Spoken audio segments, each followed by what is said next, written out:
Bueno, ahí está. Ya comenzó a grabar. Bueno, bienvenidos. Este es el curso de lo que es el análisis de circuitos de corriente continua, corriente alterna, activos y discretos, que esos son lo que son vamos a ver, la parte de activos y discretos, lo que son transistores y las diferentes configuraciones de ellos, que para ciertas maestrías se necesita y para los cursos introductorios también se va a necesitar. Mi nombre es Daniel León y soy estudiante, bueno, ya casi espero ingresado, me hace falta poco para ingresarme, de aquí, el tecnológico. Entonces, bueno, vamos a ver, a manera de lo que vamos a ver en esta presentación, vamos a ver ciertos conceptos fundamentales, vamos a repasar lo que son la ley de tensión y de corriente, en técnicas avanzadas para el análisis de circuitos, vamos a ver los teoremas de circuitos, algunas técnicas adicionales, bueno, sí, hablar de capacitores e inductores e introducirlos un poco, porque en la siguiente clase vamos a hablar ya de lo que es el análisis en transiente o lo que son los circuitos RC y RL. Bueno, a manera de concepto fundamental empezamos con lo que es carga. Leyendo libros dice que simplemente es una propiedad eléctrica de las partículas atómicas de las que se compone la materia. Eso lo vamos a medir siempre en coulombs, que es una unidad de LSI. La física también, bueno, física básica, siempre sabemos que existen dos tipos de cargas, una positiva, que son los protones, y una negativa, que es el electrón. Esta dicha carga en LSI la ponemos como una medida, bueno, sí se midió, que es menos 1,62 por 10 a la menos 9 coulombs, bastante pequeña. Y a nivel de lo que es la conservación de cargas, sabemos que no pueden haber, digamos, no puede ser ni creada ni destruida, solo transferida.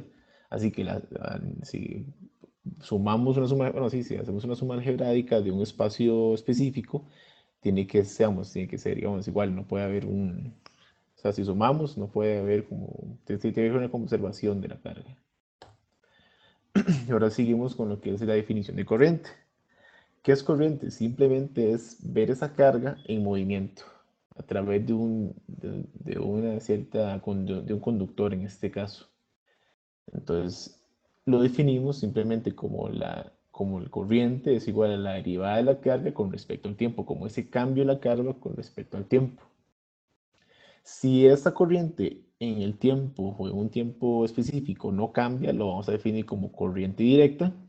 Y si en cambio más bien está cambiando con respecto al tiempo, como es el caso de las corrientes sinusoidales, lo llamamos corriente alterna nada más. Pero estamos hablando de esa carga que cambia en el tiempo. ¿Cómo hacemos que cambie en el tiempo? Bueno, para que las cargas se muevan, ocupamos lo que es la tensión. Dice que para mover el electrón o las cargas por un conductor en una dirección particular es necesario realizar algo de trabajo o transferir energía. Ese trabajo lo lleva a cabo una fuerza electromotriz, que así es como se le define en un inicio. En física se define como fuerza electromotriz o FEM normalmente, que eso también se puede representar como una batería a nivel de esquemático. Esta FEM, nosotros ya en electrónica le conocemos como tensión o diferencia potencial, no voltaje. Eso sí es como, lo han cuestionado mucho, lo han criticado mucho aquí en la escuela porque muchas veces de la calle venimos diciendo voltaje, voltaje, voltaje. Eso es un término malo porque nosotros no decimos guataje o no decimos litraje. Eso es un comentario ahí de los profesores que a veces, no es nada del otro mundo, pero sí se escucha feo, sí se escucha antiprofesional. Entonces, digamos, la tensión entre dos puntos A y B en un circuito eléctrico siempre va a ser la energía o trabajo necesaria para mover las cargas de un lado a otro.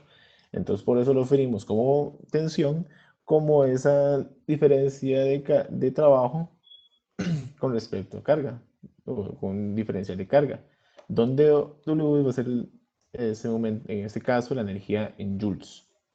Entonces, como definición general, así para que ustedes los tengan como presente, por aquello que yo se los pregunte en un falso o verdadero en el examen, tensión o diferencia potencial es la energía requerida para mover una carga unitaria a través de un elemento y se mide en volts, depende cómo lo quieran decir. Pero aparte de lo que es corriente y voltaje, nosotros también ocupamos definir lo que es potencia, que es otra de las digamos, medidas que necesitamos tener en la parte electrónica. Entonces, potencia simplemente es la variación respecto al tiempo del gasto o absorción de energía y la medimos en watts. Entonces, aplicando lo que es, bueno, sabemos que es la energía con respecto al tiempo, es el cambio de energía con respecto al tiempo. Si aplicamos un diferencial arriba abajo de carga, podemos definirlo como aquí está la definición de voltaje, bueno, voltaje no, perdón, de tensión, por la definición de corriente acá. Y aquí está, entonces potencia es igual a voltaje por corriente instantánea. Eso es potencia instantánea. Que en CD solamente es esta. Vamos, luego cuando veamos la parte de CA vamos a ver por qué. Entonces ya dije esto. Y si la potencia tiene signo positivo, se está suministrando o si está absorbiendo o lo está absorbiendo el elemento. Y si por el contrario tiene signo negativo, está siendo suministrada. O sea, suministrando o suministrada por el elemento. O sea, cuando vemos que la potencia tiene signo negativo, simplemente es que ella me está entregando, ella está, sí, entregando potencia. A cambio, si está positiva, ella está consumiendo potencia. De igual forma, como vimos con la carga, la ley de conservación de energía dice que la sumatoria de una potencia tiene que ser igual a cero por aquí, por conservación de energía nada más. Eso no podemos, no puede ni crearse ni destruirse. Ok, aquí un tipo de paréntesis que eso, si siguen la lectura de los libros, lo ponen aquí como elementos de circuitos, donde cabe resaltar que existen elementos pasivos y elementos activos. ¿Qué es un elemento pasivo?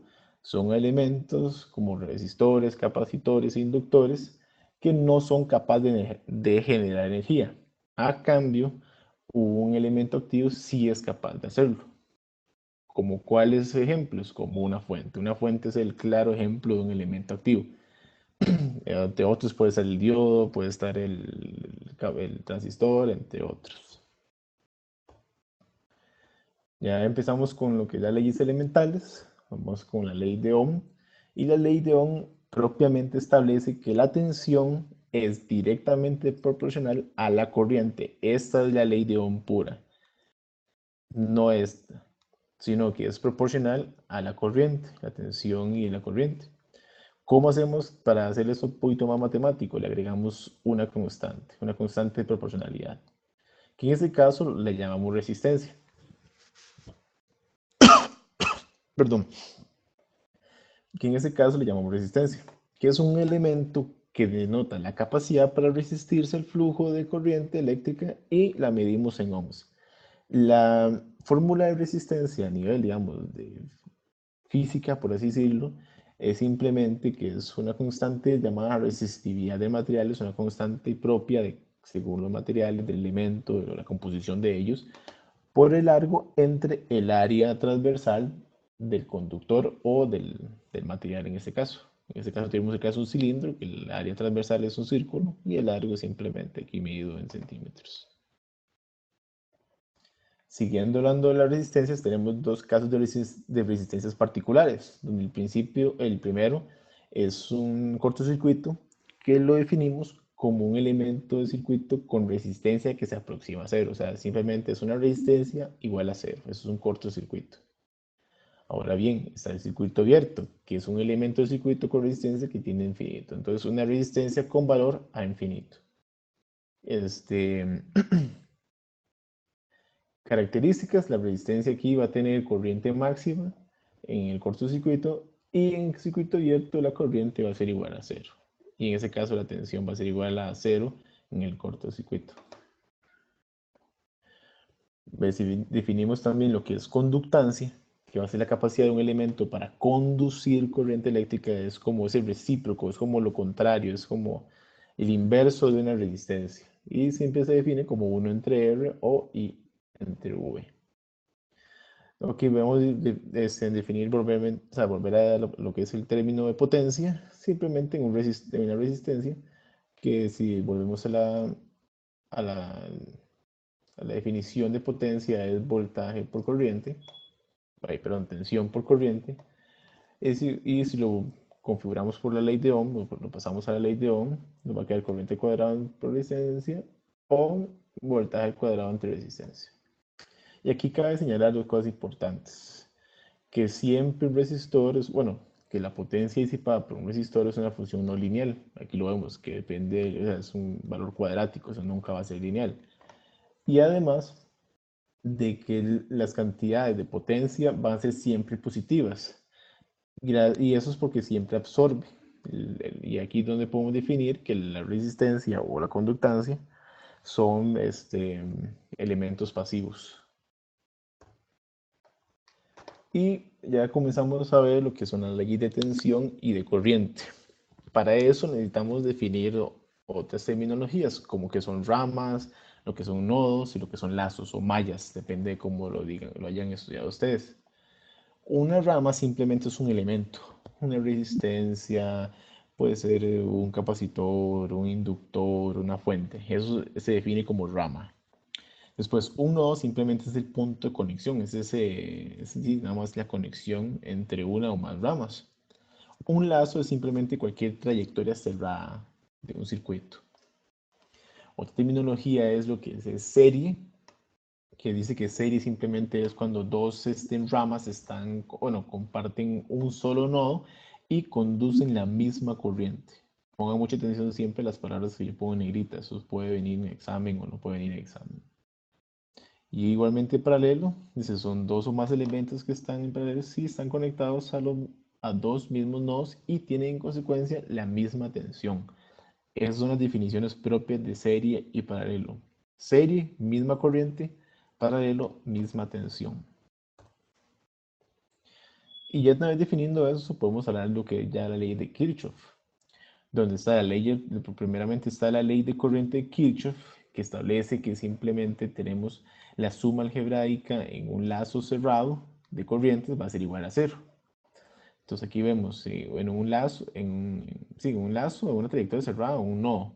Porque si vemos este nodo central de aquí, de la figura 2.16, bueno, la primera, para no ser incoherente con el número de las figuras, vemos que si vemos que corriente 1, 2, 3, 4 y 5, si hacemos la suma de ellas, eso tiene que ser igual a cero, llegando a este nodo. O igual forma de este triángulo que está acá, si hacemos la trayectoria cerrada, la suma de las corrientes tiene que ser igual a cero. Por el contrario, la ley de tensiones de Kirchhoff también establece que la suma algebraica de una trayectoria cerrada de los voltajes tiene que ser igual a cero. Igualmente vemos aquí el ejemplo de circuitos donde tenemos V1, V2, V3, V4, V5, donde hacer aquí la ley de tensiones de Kirchhoff, vemos que todas ellas tienen que ser igual a cero. Básicamente, como esos son elementos pasivos, casi que va a ser siempre la suma de V1 más V4 es igual a la suma de los elementos pasivos. Por eso, o sea, la suma de caídas de tensión es igual a la suma de los aumentos de tensión. Y ahora sí, vamos a ver si seguimos con las definiciones de lo que son resistores en serie y divisor de tensión.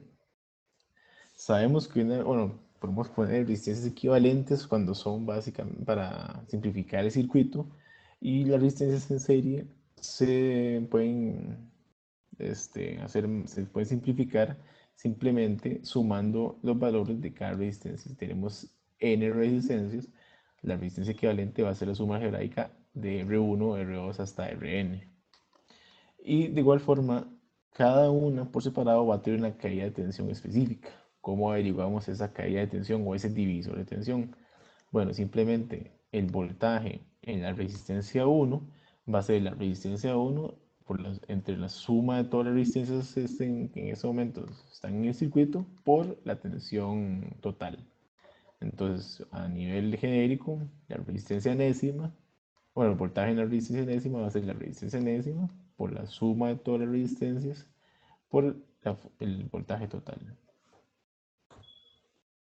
De igual forma, el resistencia paralelo, división de corriente, va a ser simplemente cuando tenemos dos resistencias conectadas a dos nodos, bueno, sus contrapartes, aquí lo vemos en la figura, y la resistencia equivalente va a ser 1 entre la resistencia equivalente va a ser igual a 1 entre la suma de las resistencias de cada uno. Es decir, 1 entre resistencia 1 más 1 entre la resistencia 2 así hasta Rn. Y aquí, al contrario, lo que es el divisor de tensión, el divisor de corriente siempre va a ser por la resistencia que yo no quiero. Si yo quiero averiguar la corriente de la resistencia 1, yo multiplico por la resistencia 2 y así sucesivamente.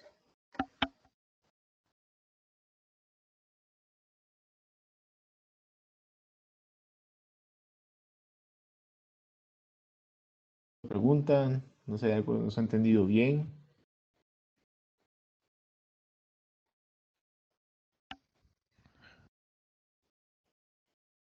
algún comentario, puedo seguir. Claro, Puedes seguir, vale. sí, Ah, ok, ok, perfecto. Bueno, ahora sí, comenzamos con técnicas avanzadas, entre comillas, porque eso es básico, por así decirlo.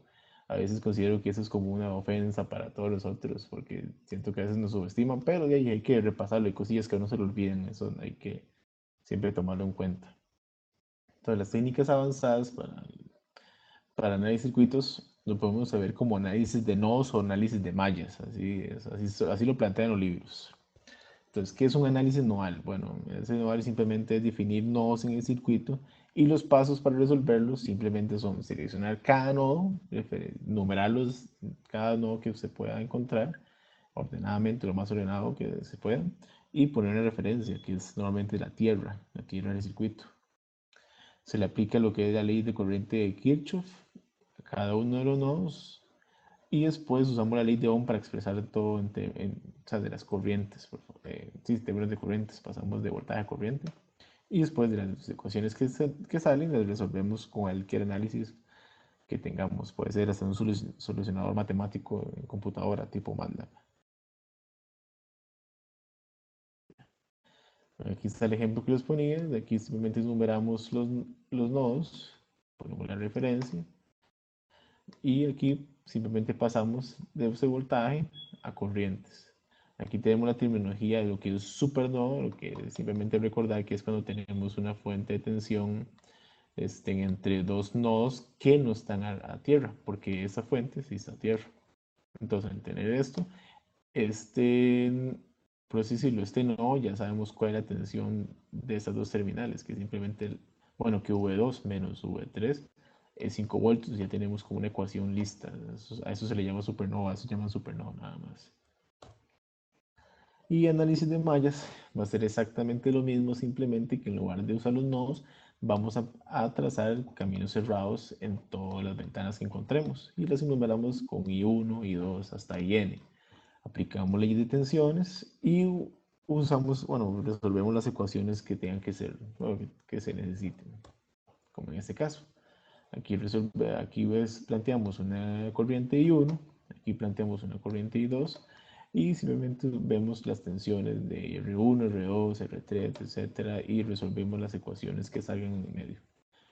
De igual forma, cuando aquí hay una fuente de corriente, ya tenemos, por así decirlo, esa malla o esa corriente que se hace cuando hacemos I1 menos I2, ya sabemos cuánto es esa fórmula, entonces ya tenemos una ecuación menos, por así decirlo, y así, creo que eso se le llamaba supermalla, solamente que el libro no lo planteaba de esta forma.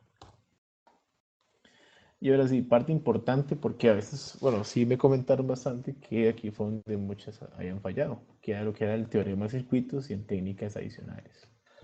Aquí es importante, antes de empezar a hablar de los teoremas, tener unos conceptos claros, que son circuitos lineales. Un circuito lineal es simplemente aquel donde ponemos una salida se relaciona linealmente o es directamente proporcional a su entrada.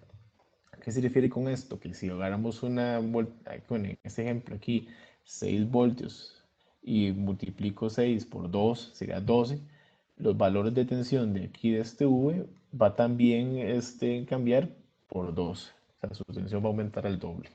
Eso se refiere a que es un circuito lineal. Si no aumenta el doble, ya eso no es un circuito lineal y no se pueden aplicar los teoremas. Ahora, superposición. Muchos sí también me comentaron que fallaron en lo que era determinar qué era el principio de superposición, que si recordamos simplemente dice que establece que la tensión entre los extremos o la corriente a través de un elemento o circuito lineal es la suma algebraica de las tensiones o corrientes a través de ese elemento debido a cada fuente independiente que actúa sola. Eso lo que quiere decir es que si vemos otra vez este ejemplo del circuito, vemos que tenemos dos fuentes, una de 6 voltios y una fuente de 3 amperios. El voltaje V que está acá va a ser, digamos, se puede determinar si apagamos esta fuente corriente, como la vemos aquí, y va a tener y podemos decir que es un voltaje equivalente V1, y resolvemos el circuito tal y como lo podemos hacer, y terminamos V1. Ahora apagamos esta otra fuente, prendemos esta otra y determinamos V2. ¿Cuánto sube? V simplemente va a ser la suma de V1 más V2. Ese es el principio de superposición. Eso no hay nada del otro mundo. Simplemente que un voltaje V simplemente va a ser igual a la suma, o va a ser, sí, sí, va a ser la suma del aporte de energía o de tensión que cada fuente del circuito aporte. Buenas noches, una pregunta. Sí, sí. Sí, habla José Luis. Con relación a la anterior filmina, ¿Quién me está hablando? Es que no escucho José bien. Luis, José Luis, verás que se te sí. corta un poco. Bueno, era ver un poco en el circuito lineal, es linealmente, pero no necesariamente que sea el doble, ¿o sí? En un circuito lineal, no necesariamente. Ok, no. Yo hice el ejemplo de que multipliqué 2 por 6 y este V tenía que ser 2V, por así decirlo. Es un- Sí, correcto. eso es simplemente una proporcionalidad, digamos, tiene que siempre mantener su proporcionalidad. O sea, yo lo multiplicaría por una constante A y este V tenía que aumentar A y el V de la resistencia, o sea, digamos, la tensión de esta resistencia 8 ohmios tendría que aumentar a veces y también, sí, si hubiera más elementos lo diría. Pero Correcto. Gracias. Sí. ok, perfecto. Aquí voy a poner el chat por aquí, es que ya lo pude sacar. Ahora vamos con otro tema, que es transformación de fuentes. Simplemente es la capacidad de transformar una fuente en serie con una resistencia por una fuente de corriente en paralelo con una resistencia. Aquí simplemente la fórmula simplemente es QS es igual a IS por R y que IS es igual a US entre raíz, no es nada del otro mundo. Se puede para fuentes independientes como dependientes.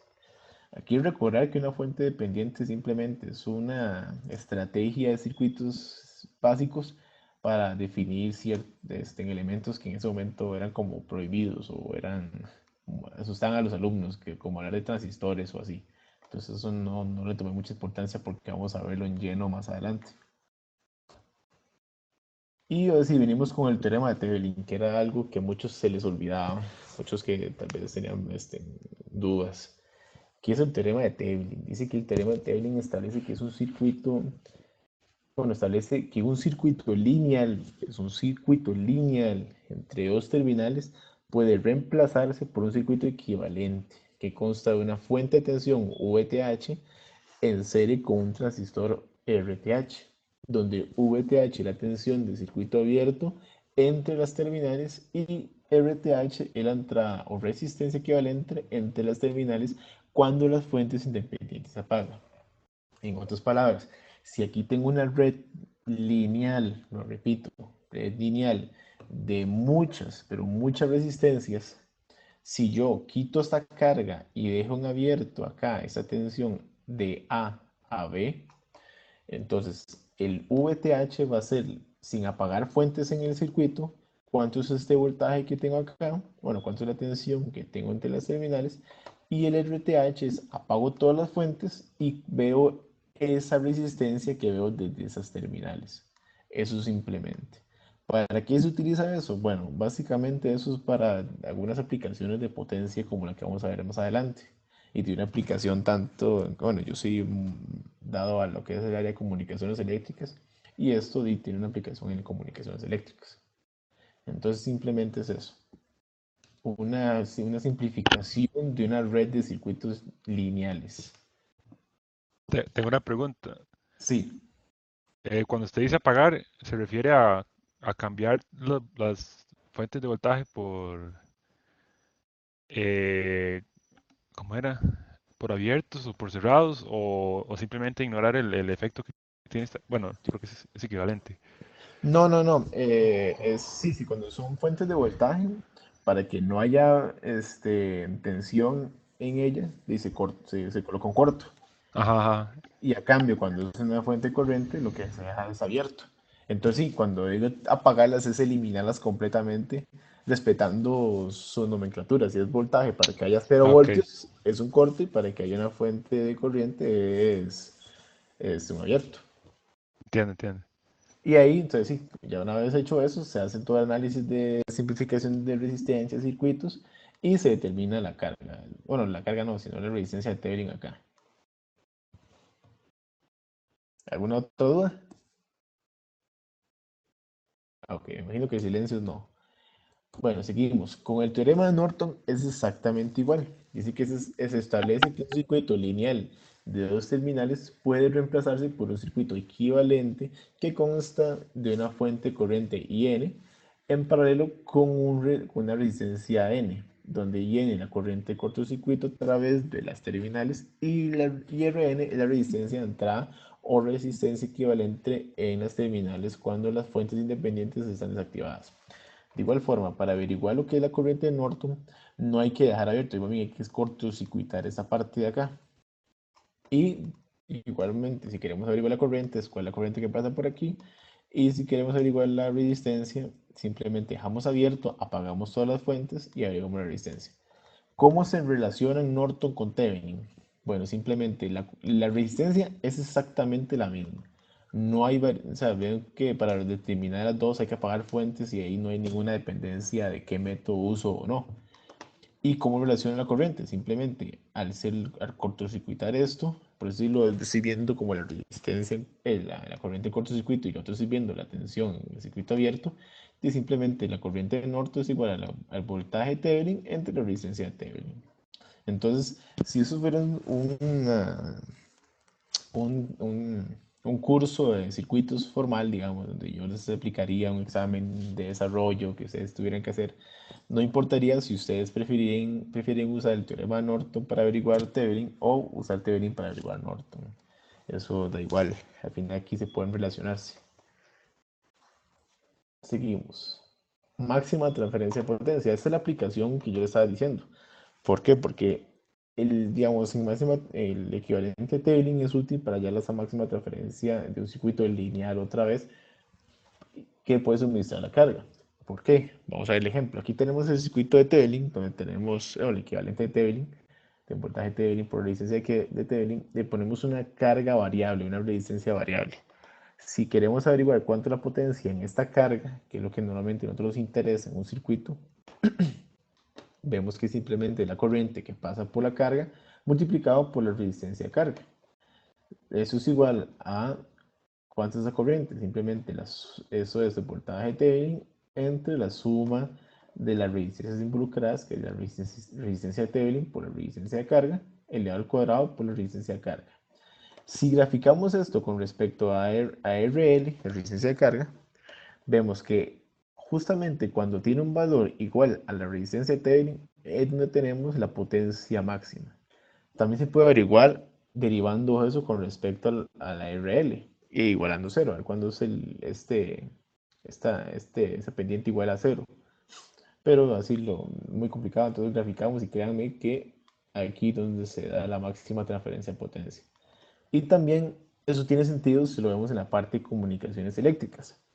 Muchos, bueno, no sé si algunos han trabajado con equipo de comunicaciones eléctricas, donde lo que normalmente se pide es que hay un acople, se ve un acople entre lo que es el equipo y el cable y el DUT que se está midiendo, que normalmente está a 50 ohmios. Eso se pide para que haya una máxima transferencia de potencia. También lo hablamos para que no haya muchas reflexiones digamos, en el análisis. Eso viene desde este análisis aquí simple. Desde CC veíamos eso.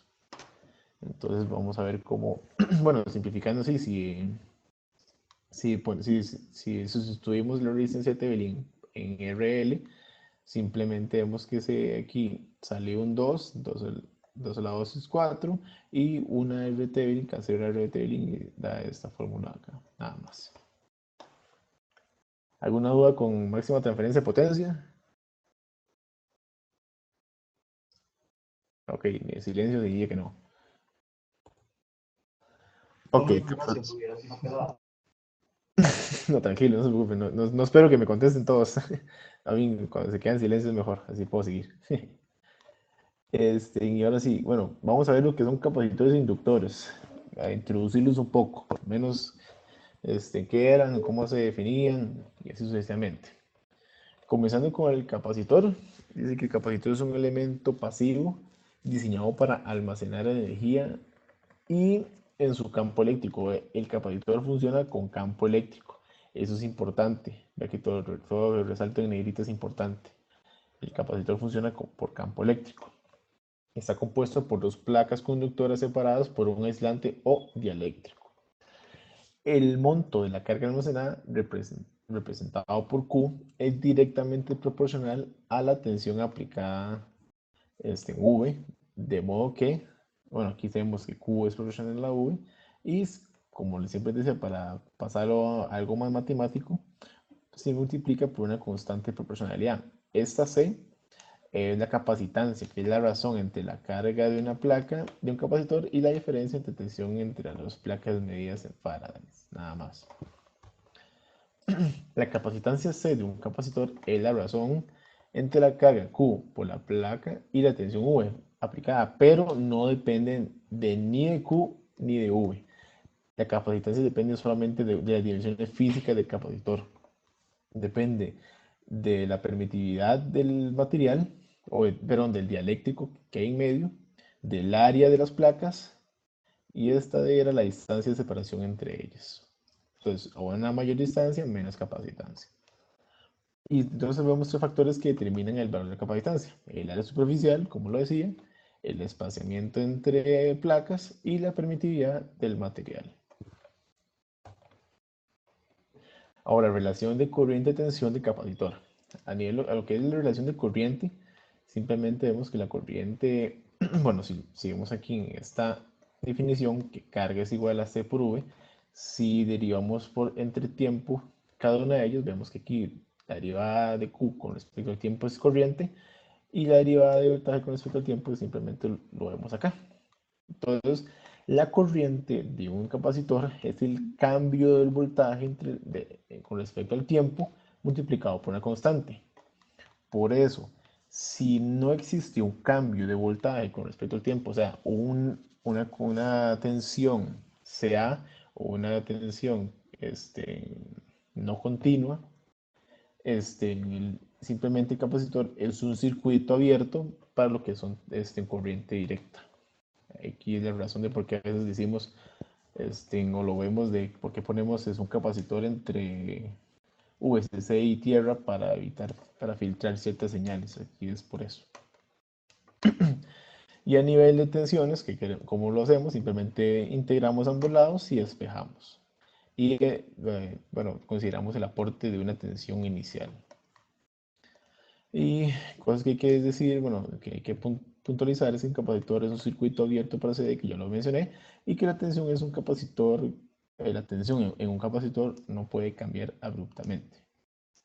Ahora, ¿cómo se tratan los capacitores en serie en paralelo? Recuerden que un capacitor en serie se trata como si fuera una resistencia en paralelo y en paralelo como si fueran series, simplemente. Cuando sea capacitores en serie, súmelos, y cuando sea capacitores en serie, trátalos como si fueran en paralelo, por así decirlo. Ahora vamos con los inductores. Un inductor simplemente es un elemento pasivo diseñado para almacenar energía como en su campo magnético. ¿De qué era el capacitor? Campo eléctrico. Este lo hace a través de campo magnético. Son diferencias. Si yo les pregunto las diferencias del examen, tiene que tenerlo muy claro esos dos. Ahora, un inductor consta de una bobina de alambre conductor, como lo ven acá. La inductancia es una propiedad por la cual el inductor presenta posición al cambio de la corriente que fluye por él, medida en henrys, o henrys, aquí lo dicen en inglés. ¿Cómo se define esta inductancia? Bueno, inductancia simplemente es el número de vueltas que tiene ahí, cada anillo, como se decía, por la permitividad del material, por el área entre el arco. Ahora, la relación de corriente-tensión del inductor. va a ser exactamente lo mismo. Tenemos que voltaje es igual a una inductancia por el cambio de la corriente con respecto al tiempo. Igual forma, si no hay corriente, sí, si no hay corriente, si es corriente SD, se va a hacer como un cortocircuito. Y aquí, simplemente para igual la corriente, integramos ambos lados y consideramos una corriente inicial. Y la corriente que circula por un inductor no puede cambiar instantáneamente por esto, porque no puede, bueno, recuerden que la definición de la derivada matemáticamente no permite cambios abruptos, discontinuidades, etc. De aquí viene esa definición tanto para lo que es el inductor como el capacitor. ¿Y cómo las tratamos para serie y paralelo? Bueno, simplemente aquí sí lo definimos, o aquí sí se comporta parecido a una resistencia, que si es en serie, lo sumamos simplemente, y cuando es un paralelo hacemos la suma algebraica, aquella de la inversa al equivalente, es igual a la inversa de cada uno de ellos. Y a manera de resumen, aquí le presento un poco bueno, que sí, las fórmulas que se usan para cada uno de los elementos, en serie, en paralelo, en CD. Y eso sería todo por esta sesión. ¿Alguna duda, algún comentario? ¿Alguien que llegó tarde tiene alguna duda? No, más bien gracias. Excelente, Muy Sí, no, sí. claro. no hay dudas, muchas gracias. Sí, estas son simplemente de repasar algunos conceptos. Ya, bueno, para los que llegaron tarde, no sé si cuántos son más, en lo que se trata de hacer con el curso. Bueno, voy a tocar para parar la grabación. Como hago